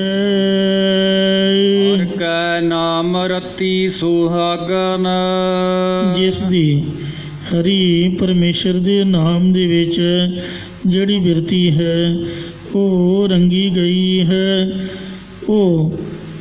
ਉਹਦੀ ਬਿਰਤੀ ਜਿਹੜੀ ਸੁਹਾਗਵੰਤੀ ਹੋਈ ਹੈ। ਸੁਹਾਗ ਨਾਮ ਹੈ ਪਤੀ ਦਾ, ਪਤੀ ਪਰਮਾਤਮਾ ਦੀ ਪ੍ਰਾਪਤੀ ਵਾਲੀ ਹੋਈ ਹੈ। ਨਾਨਕ ਰਾਮ ਪਤਾਰਾ, ਮਤਲਬ ਆਨੰਦ ਦੇ ਸਹਿਤ ਹੋਈ। ਸੁਹਾਗ ਨਾਮ ਆਨੰਦ ਦਾ ਵੀ ਹੈ ਕਿਉਂਕਿ ਉਸ ਨੂੰ ਪਤਾਰਾ ਪਤੀ ਰਾਮ ਪਰਮੇਸ਼ਰ ਜੋ ਮਿਲ ਗਿਆ। ਸਤਿਗੁਰੂ ਮਹਾਰਾਜ ਕਹਿੰਦੇ ਭਰਤੀ ਭਾਵ ਪੂਰਤੀ ਕਰਨ ਵਾਲਾ ਪਰਮੇਸ਼ਰ ਉਸ ਨੂੰ ਮਿਲ ਗਿਆ ਹੈ। ਮਾਰਗ ਮਹੱਲਾ ਪਹਿਲਾ। ਹਾਂ, ਉਹ ਆਪਾਂ ਕਹਿਣ ਨੂੰ ਸਾਰੰਗ ਰਾਗ ਬੋਲ ਦਿੰਦੇ ਆ, ਪਰ ਇੱਥੇ ਟਿੱਪੀ ਹੈ ਹੀ ਨਹੀਂ। ਟਿੱਪੀ ਥੋੜ੍ਹਾ ਆਪਦੇ ਕੋਲੋਂ ਆਪਾਂ ਲਾ ਸਕਦੇ ਹਾਂ। ਟਿੱਪੀ ਤੋਂ ਬਗੈਰ ਹੋਣ ਕਰਕੇ ਸ਼ੁੱਧ ਪਾਠ ਜਿਵੇਂ ਸਿੰਘ ਨੇ ਕੀਤਾ ਉਹ ਸਾਰਗ ਹੀ ਹੋਵੇਗਾ। ਸਾਰਗ ਰਾਗ ਦੇ ਵਿੱਚ ਪਹਿਲੇ ਪਾਤਸ਼ਾਹ ਸਤਿਗੁਰੂ ਨਾਨਕ ਦੇਵ ਸਾਹਿਬ ਜੀ ਫਰਮਾਉਂਦੇ ਨੇ, ਹਰਿ ਬਿਨ ਕਿਉ ਰਹੀਐ ਦੁਖ ਵਿਆਪੈ। ਇਹ ਭਾਈ ਲੋਕਾਂ ਦਾ ਪਤਾ ਨਹੀਂ ਕਿਵੇਂ ਸਰਦਾ ਹੈ, ਸਾਡਾ ਤਾਂ ਇੱਕ ਘੜੀ ਨਹੀਂ ਸਰਦਾ। ਗੁਰਦੁਆਰੇ ਤੋਂ ਬਗੈਰ ਦਿਲ ਹੀ ਨਹੀਂ ਲੱਗਦਾ। ਸਤਿਗੁਰੂ ਅਰਜਨ ਦੇਵ ਜੀ ਕਹਿੰਦੇ ਨੇ, ਇੱਕ ਘੜੀ ਨਾ ਮਿਲਤੇ ਤਾਂ ਕਲ ਜੁਗ ਹੋਤਾ, ਹੁਣ ਕਦ ਮਿਲੀਐ ਪ੍ਰਿਯ ਤੁਧ ਭਗਵੰਤਾ, ਮੋਹਿ ਰਹਿ ਨ ਵਿਹਾਵੈ ਨੀਂਦ ਨ ਆਵੈ, ਬਿਨ ਦੇਖੇ ਗੁਰ ਦਰਬਾਰੇ ਜੀਓ, ਹਉ ਘੋਲੀ ਜੀਓ ਘੋਲ ਘੁਮਾਈ, ਤੇ ਸੱਚੇ ਗੁਰ ਦਰਬਾਰੇ ਜੀ। ਕੱਲ੍ਹ ਵੀ ਮੈਂ ਬੱਚੀ ਦਾ ਪੇਪਰ ਦਵਾ ਕੇ ਲਿਆਂਦਾ, 10ਵੀਂ ਅਤੇ 9ਵੀਂ ਦੀ ਤਾਂ ਖਤਮ ਹੋ ਗਏ, 10ਵੀਂ 12ਵੀਂ ਦੇ ਪੇਪਰ ਚੱਲ ਰਹੇ ਨੇ। ਨਿਆਣਿਆਂ ਦਾ ਦਿਲ ਘਟੇ, ਪੇਪਰਾਂ ਦੀ ਤਿਆਰੀ ਕਰਨਗੇ ਤਾਂ ਪੇਪਰ ਦੇਣਗੇ, ਕੋਠੇ 'ਤੇ ਚੜ੍ਹ ਵੇਖਣ ਅਤੇ ਪੁੱਛਣ ਵੀ ਕਿੰਨੀਆਂ ਕੁ ਲਾਈਟਾਂ ਲੱਗ ਗਈਆਂ, ਬੜੀ ਸੋਹਣੀ ਆਵਾਜ਼ ਆ ਰਹੀ ਹੈ, ਕਿੰਨਾ ਕੁ ਸੋਹਣਾ ਗੁਰਦੁਆਰਾ ਬਣ ਗਿਆ। ਤੋ ਇੰਝ ਹੇ ਮਹਾਰਾਜ, ਅੱਜ ਨਾ ਸੁੱਤੀ ਕੰਤ ਸਿਓ, ਅੰਗ ਮੁੜੇ ਮੁੜ ਜਾਏ, ਜਾਏ ਪੁੱਛੋ ਡੋਹਾਗਣੀ, ਤੁਮ ਕਿਉਂ ਰਹਿਣ ਵਿਹਾਏ। ਸਾਡੀ ਜਿਹੜੀ ਬਿਰਤੀ ਰੂਪ ਇਸਤਰੀ ਹੈ, ਪਤੀ ਪਰਮੇਸ਼ਰ ਦੇ ਸ਼ਬਦ ਦੇ ਨਾਲ ਅੱਜ ਇੱਕ ਦਿਨ ਜਾਂ ਇੱਕ ਰਾਤ ਵਾਸਤੇ ਲੀਨ ਨਹੀਂ ਹੋਈ, ਮਿਲੀ ਨਹੀਂ, ਅਤੇ ਸਾਡਾ ਜਿਹੜਾ ਅੰਗ ਹਿਰਦਾ ਹੈ ਉਹ ਮੁੜ ਮੁੜ ਜਾਂਦਾ ਹੈ, ਮਤਲਬ ਦੁਖੀ ਹੋ ਰਿਹਾ ਹੈ। ਬਿਰਹਾ ਬਿਰਹਾ ਆਖੀਐ, ਬਿਰਹਾ ਤੂੰ ਸੁਲਤਾਨ, ਫਰੀਦਾ ਜੇਤਨ ਬਿਰਹੁ ਨ ਉਪਜੈ, ਸੋਤਨ ਜਨਮ ਸਾਂ। ਅੱਜ ਨਾ ਸੁੱਤੀ ਕੰਧ ਸਿਓ, ਅੰਗ ਮੁੜੇ ਮੁੜ ਜਾਏ, ਜਾਏ ਪੁੱਛੋ ਡੋਹਾਗਣੀ, ਉਹਨਾਂ ਛੁੱਟੜ ਇਸਤਰੀਆਂ ਨੂੰ ਜਾ ਕੇ ਪੁੱਛੋ ਮਨਮੁਖਾਂ ਨੂੰ, ਤੁਮ ਕਿਉਂ ਰਹਿਣ ਵਿਹਾਏ। ਤੁਹਾਡੀ ਉਮਰਾਂ ਰੂਪੀ ਰਾਤ ਬਿਨਾਂ ਪਤੀ ਪਰਮੇਸ਼ਰ ਦੇ ਸ਼ਬਦ ਤੋਂ, ਬਾਣੀ ਤੋਂ, ਨਿਤਨੇਮ ਤੋਂ, ਗੁਰੂ ਜੀ ਦੇ ਦਰਸ਼ਨਾਂ ਤੋਂ ਕਿਵੇਂ ਗੁਜ਼ਰਦੀ ਹੈ, ਕਿਵੇਂ ਤੁਹਾਡਾ ਟਾਈਮ ਪਾਸ ਹੁੰਦਾ ਹੈ। ਸਾਡਾ ਤਾਂ 1 ਮਿੰਟ ਵੀ ਔਖਾ ਹੈ। ਧੰਨ ਸੋ ਵੇਲਾ ਜਿਤ ਦਰਸ਼ਨ ਕਰਨਾ, ਹਉ ਬਲਿਹਾਰੀ ਸਤਿਗੁਰ ਚਰਨ, ਜੀਅ ਕੇ ਦਾਤੇ ਪ੍ਰੀਤਮ ਬ੍ਰਹਮ ਮੇਰੇ, ਮਨ ਜੀਵੈ ਪ੍ਰਭ ਨਾਮ ਚ ਤੇਰੇ। ਇੱਕ ਘੜੀ ਨਾ ਮਿਲਤੇ ਤਾਂ ਕਲਯੁਗ ਹੋਤਾ, ਜੇ ਘੜੀ ਵੀ ਨਾ ਮਿਲੀਏ ਤਾਂ ਕਲਯੁਗ ਦਾ ਪ੍ਰਭਾਵ ਸਾਡੇ ਮਨ ਉੱਪਰ ਪੈ ਜਾਂਦਾ। ਮੇਰਾ ਮਨ ਲੋਚੈ ਗੁਰ ਦਰਸ਼ਨ ਤਾਈ, ਦਰਸ਼ਨ ਦੇਖ ਜੀਵਾਂ ਗੁਰ ਤੇਰਾ। 4 ਪਹਿਰ ਚੌਹੋਂ ਜੁਗੈ ਸਮਾਨੇ, ਦਿਨ ਦੇ 4 ਪਹਿਰ 4 ਜੁਗਾਂ ਵਰਗੇ ਲੰਘਦੇ ਨੇ। ਪਤਾ ਨਹੀਂ ਕਿੰਨਾ ਕੁ ਟਾਈਮ ਹੋ ਗਿਆ ਮੱਥਾ ਟੇਕੇ ਨੂੰ ਜਾਂ ਗੁਰੂ ਘਰ ਗਏ ਨੂੰ। ਰਹਿਣ ਭਈ ਤਾਂ ਬੰਤ ਨਾ ਜਾਣੇ, ਜਦੋਂ ਰਾਤ ਪੈਂਦੀ ਹੈ ਅਤੇ ਤਾਰੇ ਹੀ ਗਿਣਦਿਆਂ ਲੰਘਦੀ ਹੈ, ਨੀਂਦ ਹੀ ਨਹੀਂ ਆਉਂਦੀ, ਟਾਈਮ ਹੀ ਨਹੀਂ ਗੁਜ਼ਰਦਾ। ਤੋ ਇਸ ਲਈ ਜਦ ਬਾਬਾ ਸਪੀਕਰ ਲਾਉਂਦਾ ਫਿਰ ਜਾਣ 'ਚ ਜਾਣ ਆਉਂਦੀ ਵੀ ਹੁਣ ਮਹਾਰਾਜ ਦਾ ਪ੍ਰਕਾਸ਼ ਹੋ ਗਿਆ, ਹੁਣ ਆਪਾਂ ਚੱਲਦੇ ਹਾਂ। ਆਮ ਲੋਕ ਜਿਹੜੇ ਨੇ ਉਹ ਤੰਗ ਪਰੇਸ਼ਾਨ ਹੁੰਦੇ ਨੇ ਵੀ ਸਪੀਕਰ ਦੀ ਆਵਾਜ਼ ਸਾਨੂੰ ਦੁਖੀ ਕਰਦੀ ਹੈ। ਸਾਧ ਸੰਗਤ ਜੀਓ, ਜਿਹੜੀ ਦਵਾਈ ਹੁੰਦੀ ਤਾਂ ਕੌੜੀ ਹੋਈ ਹੈ। ਖਾਸ ਕਰਕੇ ਜਿਹਨੂੰ ਬਿਮਾਰੀ ਹੋਵੇ ਕਿਸੇ ਵੀ ਕਿਸਮ ਦੀ, ਉਹਨੂੰ ਤਾਂ ਬਹੁਤਾ ਹੀ ਦੁੱਖ ਦੇਊਗੀ ਦਵਾਈ। ਮੰਨ ਲਓ ਅੱਖਾਂ 'ਚ ਡਰੋਪਸ ਹੀ ਪਾਉਣਾ ਹੈ, ਜੇ ਅੱਖਾਂ 'ਚ ਕੋਈ ਨਾ ਕੋਈ ਡਿਫੈਕਟ ਹੈ ਤਾਂ ਉਹ ਡਰੋਪਸ ਲੱਗਣਗੇ। ਚਮੜੀ ਦਾ ਰੋਗ ਹੈ, ਦਵਾਈ ਉਹਦੇ 'ਤੇ ਤੀਰਾਂ ਵਾਂਗ ਲੱਗੂਗੀ। ਕੋਈ ਬਿਮਾਰੀ ਹੈ, ਉਹ ਦਵਾਈ ਜਿਹੜੀ ਹੈ ਉਹਨੂੰ ਹੋਰ ਜ਼ਿਆਦਾ ਕਸ਼ਟ ਦਿੰਦੀ ਹੈ। ਤੰਦਰੁਸਤ ਬੰਦੇ ਨੂੰ ਸਾਧ ਸੰਗਤ ਜੀ ਉਹ ਦਵਾਈ ਕਸ਼ਟ ਨਹੀਂ ਦਿੰਦੀ। ਅਤੇ ਇਸ ਲਈ ਔਖਦ ਹਰਕਾ ਨਾਮ ਹੈ ਜਿਤ ਰੋਗ ਨਾ ਵਿਆਪੈ। ਅਸੀਂ ਰੋਗੀ ਹੋਏ ਪਏ ਹਾਂ। ਕਾਮ ਦਾ ਰੋਗ ਹੈ, ਕ੍ਰੋਧ ਦਾ ਰੋਗ ਹੈ, ਹਉਮੈ ਹੰਕਾਰ ਦਾ ਰੋਗ ਹੈ, ਹਉਮੈ ਦੀਰਘ ਰੋਗ ਹੈ, ਕੈਂਸਰ ਹੋਈ ਪਈ ਹੈ, ਡੂੰਘਾ ਰੋਗ ਹੈ। ਇਸ ਲਈ ਜਦ ਬਾਬਾ ਬੋਲਦਾ, ਕੋਈ ਕਥਾ ਕੀਰਤਨ ਦੀ ਆਵਾਜ਼, ਕੋਈ ਬਾਣੀ ਦੇ ਅੱਖਰ ਕੰਨੀ ਪੈਂਦੇ ਅਤੇ ਮਨ ਦੇ ਵਿੱਚ ਨਾਮ ਸੁਣਤ ਜਨ ਵਿਸ਼ੂ ਡਸਾਨਾ। ਜਿਸ ਤਰ੍ਹਾਂ ਵਿਸ਼ੂ ਨੇ ਡੰਗ ਮਾਰ ਦਿੱਤਾ, ਰੋਗੀ ਬੰਦੇ ਨੂੰ ਇਸ ਤਰ੍ਹਾਂ ਤੜਫਾ ਹੁੰਦਾ, ਉਹ ਚੰਗਾ ਨਹੀਂ ਸਮਝਦਾ। ਅਤੇ ਇਸ ਲਈ ਜਿਹੜੇ ਗੁਰਮੁਖ ਨੇ ਉਹ ਗੁਰਬਾਣੀ ਸੁਣਤ ਮੇਰਾ ਮਨ ਭੀਨਾ, ਮੇਰਾ ਮਨ ਦਰਵਿਆ, ਮਨ ਭੀਨਾ ਨਿਜ ਘਰ ਆਵੈ ਗੋ।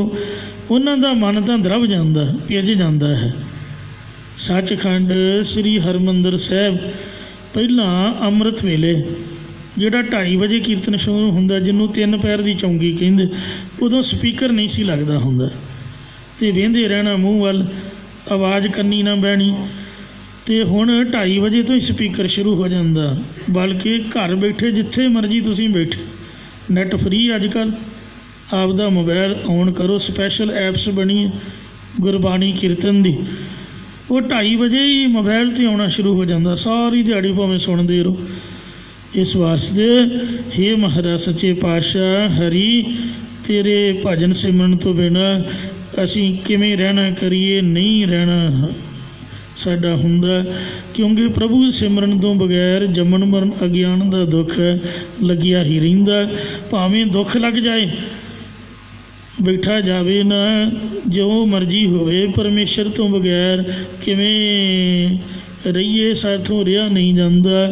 ਆਖਾਂ ਜੀਵਾਂ ਵਿਸਰੈ ਮਰ ਜਾਓ, ਆਖਣ ਔਖਾ ਸਾਚਾ ਨਾਉ। ਆਖਣਾ ਤੇ ਔਖਾ ਹੈ ਤੇ ਪਰ ਆਖਣ ਤੋਂ ਬਗੈਰ ਸਾਡਾ ਸਰਦਾ ਨਹੀਂ ਹੈ। ਜੀਵਾ ਸਾਧਨਾ ਫੀਕੀ ਰਸ ਬਿਨ। ਮੈਂ ਤਾਂ ਜਿਹੜਾ ਕੋਈ ਮੈਨੂੰ ਪੁੱਛੇ ਵੀ ਮੁੰਡਾ ਬਾਹਰ ਜਾਣਾ ਕੋਈ ਜਾਣਕਾਰ ਹੈ, ਮੈਂ ਤਾਂ ਇਹੀ ਬੇਨਤੀ ਕਰਦਾ ਵੀ ਗੁਰਦੁਆਰਾ ਜਿੰਦਾਬਾਦ, ਉਹ ਕਾਲਜ, ਉਹ ਜਗ੍ਹਾ ਲੈ ਕੇ ਦਿਓ ਮੁੰਡੇ ਨੂੰ, ਆਪਦੇ ਬੱਚੇ ਨੂੰ, ਜਿੱਥੇ ਗੁਰਦੁਆਰਾ ਹੋਵੇ ਜਿਸ ਇਲਾਕੇ 'ਚ। ਗੁਰਦੁਆਰੇ ਤੋਂ ਬਗੈਰ ਆਪਾਂ ਕੀ ਕਰਾਂਗੇ ਦੱਸੋ? ਬੰਦਾ ਮੱਥਾ ਤਾਂ ਟੇਕ ਸਕੇ ਸਵੇਰ ਸ਼ਾਮ, ਜਾਂ ਸੈਚਰਡੇ ਸੰਡੇ ਕੋਈ ਸੇਵਾ ਕਰ ਸਕੇ, ਅਤੇ ਘਰ ਵੀ ਆਪਣਾ ਇਹੀ ਸੁਭਾਅ ਵੀ ਉੱਥੇ ਹੀ ਬਣਨਾ ਚਾਹੀਦਾ। ਕੋਠੀਆਂ ਨੂੰ ਕੀ ਕਰਨਾ? ਜੇ ਮਹਾਰਾਜ ਦਾ ਅਸਥਾਨ ਹੀ ਨਜ਼ਦੀਕ ਨਹੀਂ ਹੈ, ਉੱਧਰੋਂ ਮੀਂਹ ਪੈਂਦਾ ਹੋਵੇ, ਹਨੇਰੀ ਵਗਦੀ ਹੋਵੇ, ਅਤੇ ਕਿਹਨੂੰ ਆਖੇ ਭਾਈ ਗੱਡੀ 'ਤੇ ਛੱਡ ਕੇ ਆ, ਜਾਂ ਆਪ ਬੰਦਾ ਭੱਜ ਭੁੱਜ ਕੇ ਆ ਤੇ ਜਾਏ। ਇਸ ਵਾਸਤੇ ਘਰ ਬਾਹਰ ਵੀ ਆਪ ਦਾ ਟਿਕਾਣਾ ਉੱਥੇ ਹੀ ਹੋਣਾ ਚਾਹੀਦਾ, ਜਿੱਥੇ ਮਹਾਰਾਜ ਦੇ ਦਰਸ਼ਨ ਹੋ ਸਕਣ। ਅਤੇ ਗੁਰੂ ਘਰ ਦੇ ਵਿੱਚ ਵੀ ਗੁਰੂ ਕੀਆਂ ਸੰਗਤਾਂ ਦੀ ਰੌਣਕ ਹੋਵੇ ਤਾਂ ਹੀ ਫੱਬਦੇ ਨੇ। ਬਾਹਰ ਦੇਸ਼ਾਂ ਦੇ ਵਿੱਚ ਕਈ ਸਿੱਖਾਂ ਨੇ ਗੁਰਦੁਆਰੇ ਤਾਂ ਬਣਾ ਦਿੱਤੇ, ਪਰ ਅਮੀਰ ਬਣਾ ਤੇ ਮਹਾਰਾਜ ਨੇ, ਉਹ ਮੂਵ ਕਰ ਗਏ। ਹੁਣ ਕਈਆਂ ਜਗ੍ਹਾ ਜਾਈਦਾ, ਸੰਗਤਾਂ ਦੂਰ ਚਲੀਆਂ ਗਈਆਂ, ਗੁਰੂ ਘਰ ਦੇ ਵਿੱਚ ਰੌਣਕ ਘੱਟ ਗਈ। ਅਤੇ ਇਸ ਵਾਸਤੇ ਸਤ ਸੰਗਤ ਕੈਸੀ ਜਾਣੀ ਹੈ, ਜਿੱਥੇ ਇੱਕੋ ਨਾਮ ਬਖਾਣੀ ਹੈ, ਇੱਕੋ ਨਾਮ ਹੁਕਮ ਹੈ, ਨਾਨਕ ਸਤਿਗੁਰ ਦੀਆ ਬੁਝਾਏ ਜੀ। ਹਰ ਬਿਨ ਕਿਉਂ ਰਹੀ ਹੈ, ਦੁੱਖ ਵਿਆਪੈ, ਮਹਾਰਾਜ ਤੋਂ ਬਿਨਾਂ ਦੁਖੀ ਹੋਵਾਂਗੇ।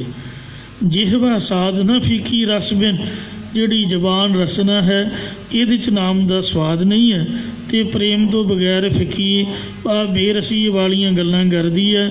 ਜ਼ਬਾਨ ਵੀ ਉਹੀ ਸਬਲੀ ਹੈ ਜਿਹੜੀ ਉਚਾਰਨ ਕਰੋ ਸਤਨਾਮ ਸ੍ਰੀ ਵਾਹਿਗੁਰੂ ਉਚਾਰਦੀ ਹੈ।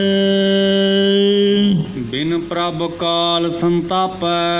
ਪਰਮੇਸ਼ਰ ਦੀ ਪ੍ਰਾਪਤੀ ਤੋਂ ਬਿਨਾਂ ਜੀਵਾਂ ਨੂੰ ਕਾਲ ਹੀ ਦੁੱਖ ਦਿੰਦਾ ਰਹਿੰਦਾ, ਜਾਂ ਹਰੇਕ ਜਨਮ ਦੇ ਅੰਤ ਵਿੱਚ ਸਤਾਉਂਦਾ ਰਹਿੰਦਾ ਹੈ। ਮਹਾਰਾਜ ਸੱਚੇ ਪਾਤਸ਼ਾਹ ਜੀ ਕਹਿੰਦੇ ਵੀ ਠਹਿਰ ਜਾਓ ਭਾਈ, ਕੁਛ ਰੁਕੋ। ਜੋ ਉਪਦੇਸ਼ ਤੁਹਾਨੂੰ ਦਿੱਤਾ ਕੱਲ੍ਹ ਤੱਕ ਇਹਨੂੰ ਸੋਚੋ, ਔਰ ਆਪਦੇ ਦਿਮਾਗ 'ਚ ਬਿਠਾਓ, ਸਹੀ ਹੈ ਕਿ ਗਲਤ ਹੈ। ਗਲਤ ਤਾਂ ਹੋ ਨਹੀਂ ਸਕਦਾ, ਸਹੀ ਮੰਨਣਾ ਪਏਗਾ। ਤੋ ਮਹਾਰਾਜ ਕਹਿੰਦੇ ਵਿਸ਼ਰਾਮ ਦੇ ਕੇ ਕਿ ਟਿਕੋ, ਅਟਕੋ, ਠਹਿਰੋ, ਔਰ ਜੋ ਉਪਦੇਸ਼ ਦਿੱਤਾ ਹੈ ਇਹਦੀ ਵਿਚਾਰ ਨੂੰ ਆਪਦੇ ਮਨ ਵਿੱਚ ਧਾਰਨ ਕਰੋ।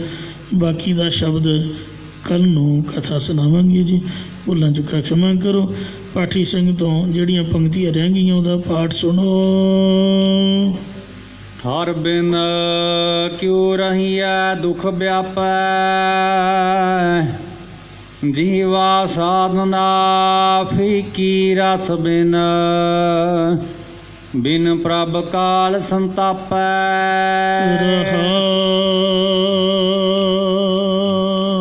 ਜਬ ਲਗ ਦਰਸ਼ਨ ਪਰਸੈ ਪ੍ਰੀਤਮ,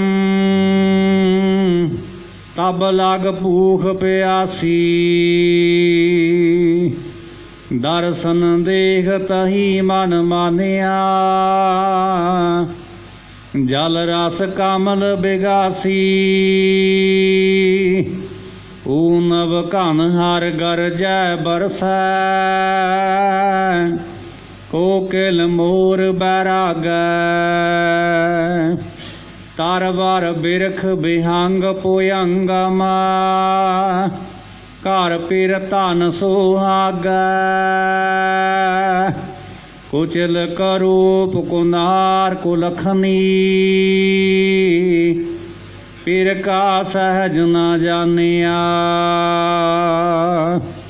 ਹਰ ਰਸ ਰੰਗ ਰਸਨ ਨਹੀਂ ਤ੍ਰਿਪਤੀ